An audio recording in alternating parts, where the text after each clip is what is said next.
Hello students, welcome to Geetha Max YouTube channel. நம்ம வந்து பாலினாமியலில் 2.2 எக்ஸசைஸில் செகண்டில் 4th சம் பார்க்குறோம். இங்கே வந்து 1 கொடுத்துருக்காங்க. ஆனால் எஸ் வந்து 1, பி வந்து 1ன்னு எடுத்துக்கிறோம். அப்படின்னா பாலினாமியல் வந்து எப்படி இருக்கணும்? P of X is equal to K into X squared minus S into X plus P. இப்போ வந்து இந்த வேல்யூ வந்து சப்ஸ்டியூட் பண்ணுறோம்.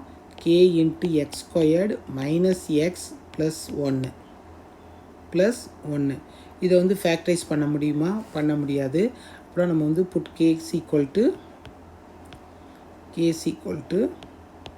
1ன்னு போட்டுக்கிறோம். p of x is equal to 1 போட்டோம்னா x squared minus x plus 1. அவ்வளோதான் ஸ்டூடெண்ட்ஸ். ரொம்ப ரொம்ப ரொம்ப எளிமையான கணக்கு. ட்ரை பண்ணி பாருங்கள். ஓகே, அடுத்த கணக்கில் சந்திப்போம்.